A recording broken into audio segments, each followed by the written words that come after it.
નમસ્કાર ગુજરાત. રાજકોટની અંદર અત્યારે કલાકાન ભડાકા થાય છે. આખે આખું સોશિયલ મીડિયા અને આખે આખું સૌરાષ્ટ્ર ને આખે આખું ગુજરાત રાજકોટ ક્રાઇમના ડીસીપી જગદીશભાઈ બાંગરવાની પાછળ પડી ગયા છે. બરાબર કે બાંગરવા સાહેબે આમ કર્યું, બાંગરવા ભાઈએ આમ કર્યું, બાંગરવા સાહેબે આમ કર્યું, બાંગરવા ભાઈએ ઓલું કર્યું, આ કર્યું. હવે બધા પ્રતિ આક્ષેપો થઈ રહ્યા છે. હુકામે ચૂંટણી આવે છે. આના પ્રત્યે હું તમને ડીપમાં લઈ જાઉં તો લુખાગીરી, દાદાગીરી કે તોડબાજી કરતી રાજકોટની ટોળકીઓમાં આજે હે ને ફૂલ ફફડાટ, ગુનેગારોની ટોળકી હતી ને, ફૂલ ફફડાટ વાપ્યો હતો. હુકામે? કારણ કે જગદીશ બાંગરવાની ટ્રીટમેન્ટથી ગુનેગારો એટલા ફફડાતા રાતે 12 વાગ્યા પછીની આ ટોળામાં બેસવું હોય ને તોય માણસો વિચાર કરતા બાંગરવા આવશે, ભાગો બાંગરવા આવશે. આવી ધાક જગદીશ બાંગરવાએ રાજકોટ સિટીમાં બેસાડેલી. હું તમને એક દાખલો આપું. વાત રહી ફરિયાદી શું નામ હતું? સુરેશભાઈ વડેચા. બરાબર? તો આ ફરિયાદી ઉપર 9 વખત પોલીસના ચોપડે ચડી ગયા આ ભાઈ. કેટલી વાર? અને કુવાડવા પોલીસ સ્ટેશનમાં 2 ગુના નોંધાયેલા છે. એટલે આ હિસ્ટ્રી વાળા જ કહેવાય ને, ગુનેગારો કહેવાય. અને ક્યારેક કેવા કહેવાય ગુનેગારો. આજ મને પોલીસ વાળા પકડીને લઈ જાય તો મને સ્વાભાવિક છે, જે કરવાના હોય એ જ કરવાના જ છે. હુકામે? મારી ઉપર 15 ગુના છે, આની ઉપર કેટલા 9 ગુના છે. તો ગુનેગારો આરે કેવું વર્તન થાય એવું વર્તન બાંગરવા સાહેબે એની હારે કર્યું. બરોબર? પછી આ ફરિયાદીના સમાજના એક વ્યક્તિ ઉપર જ્યારે હુમલો થયો ત્યારે બાંગરવા સાહેબે કરેલી કાર્યવાહી ઉપર આજ સુરેશ વડેચા એવું કહેતો હતો કે વાહ બાંગરવા સાહેબ વાહ. અને જે હુમલાખોરોએ આના સમાજના વ્યક્તિ ઉપર હુમલો કરાયો હતો એ હુમલાખોરોને જગદીશ બાંગરવા સામે જ રજૂ કરવા માટે આવડાવે ભલામણ કરી હતી કે ભાઈ સાહેબ તમે જ આની ટ્રીટમેન્ટ કરો. ત્યારે જગદીશ બાંગરવા કે વાહ સિંઘમ છે રાજકોટ સિટી માટે. અને અત્યારે જ્યારે કોઈક ગુનેગારે ગુનો કર્યો, ગુનાહિત ઇતિહાસ ધરાવતા એ સમયે આવું કર્યું, જગદીશ બાંગરવાએ એની ઉપર આવું કર્યું, તો હવે કે જગદીશ બાંગરવા ખરાબ છે, આવું ના ચાલે. મારું દૂધ પીધું હોય તો આમ આવી જાવ ને આને ડિસમિસ કરાવીશ ને મારી માના સમજાવું ખોટું બોલતો હોય તો ભલા મને ચૂંટણી આવે એમ કયો. હવે રજા લ્યો, સૌરાષ્ટ્રમાંથી ચૂંટણી આવે હે, હવે રજા લ્યો.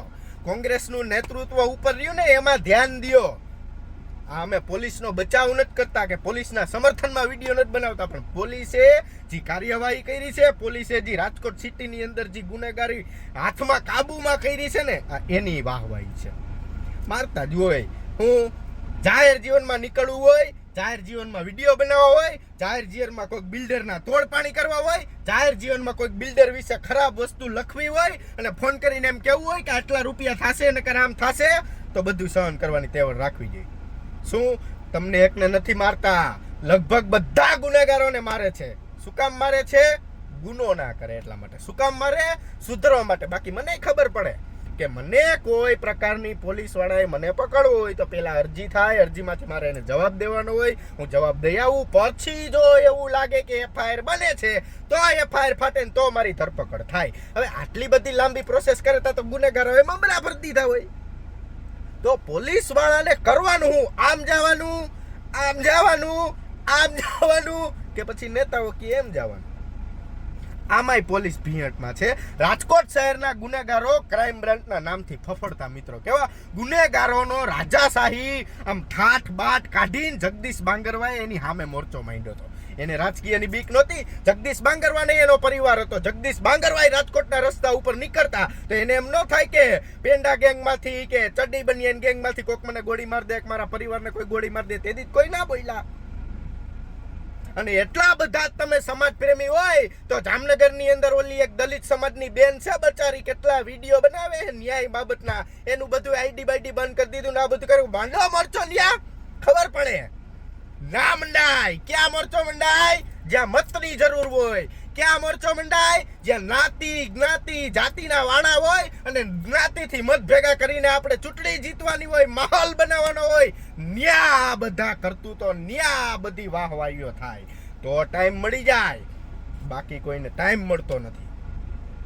સમજી ગયા તમે મિત્રો? એટલે આવું બધું છે. હા, જગદીશ બાંગરવા સાહેબે રૂપિયા લીધા હોય કે કોઈ રાજકીય કિનાખોરી હોય કે કોઈ નેતાનો એને ફોન ગયો હોય કે એને મારીને તોડી નાખજો અને આમ કરજો તો વસ્તુ અલગ છે, પણ આ વાત ખોટી છે મિત્રો. આની અમે પુષ્ટિ કરીએ છીએ.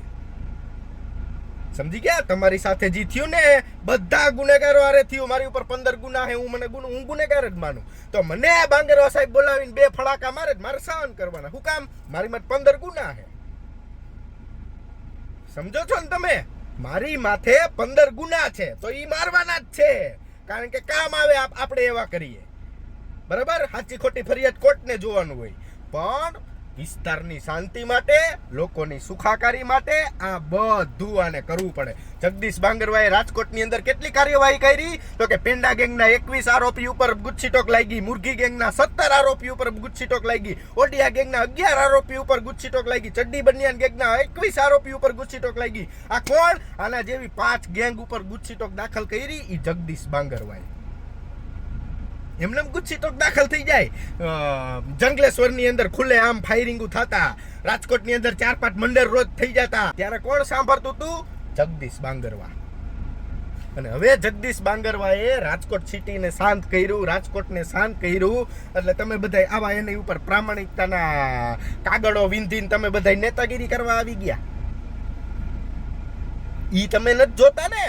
હા, આ જી માણસ ઉપર જગદીશ બાંગરવાએ જી કર્યું હોય, જ્યાં થયું હોય, આપણે એનાથી કાંઈ લેવા દેવાનું, કોર્ટમાં લડી લેશે. જગદીશ બાંગરવા સામે એને પિટિશન દાખલ કરી હતી, કોર્ટમાં એને ન્યાયની લડાઈ લડી લે.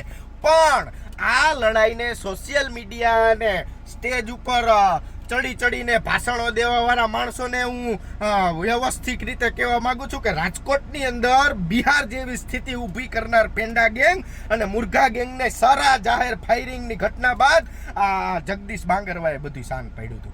જગદીશ બાંગરવાએ 56ની છાતી લઈને ગુજસીટોક દાખલ કરી દીધી. તેદી તો તમે એની વાહવાહી ના કરી, તેદી તો સારા લાગતા હતા. ના, ચૂંટણી આવે છે, સમાજ જગાડે છે, રવા દ્યો. આ બધાય નેતાઓ ચૂંટણી આવે છે ને મિત્રો, એટલે આ બધાય રાજકીય કાવા દાવા કરશે. જ્યાં આટલે ત્યાં ગુનેગારો પાછળ, ગુનેગારોને બચાવવા હાટું આંદોલન કરે છે. સમજો છો તમે? ગુનેગારો માટે અત્યાર સુધી ક્યાં હતા? હવે જગદીશ બાંગરવા ખરાબ. એટલે કોઈ પ્રકારનો પોલીસ સમર્થનનો વિડીયો નથી મૂકતો. પોલીસે જે પ્રકારની કાર્યવાહી કરી છે આ રાજકોટના લોકો બોલે છે. રાજકોટના લોકોએ કીધું એક વિડીયો બનાવો બની ભાઈ, આ ખોટું થાય છે. સમજો મારી વાત? પાછું ઈનું થશે ત્યારે તમે એવું વાંચો કડક ઓફિસરની માંગ, અમારે કડક ઓફિસર જોઈશે. કડક ઓફિસર આવે તમે જ ફરિયાદો કરો છો.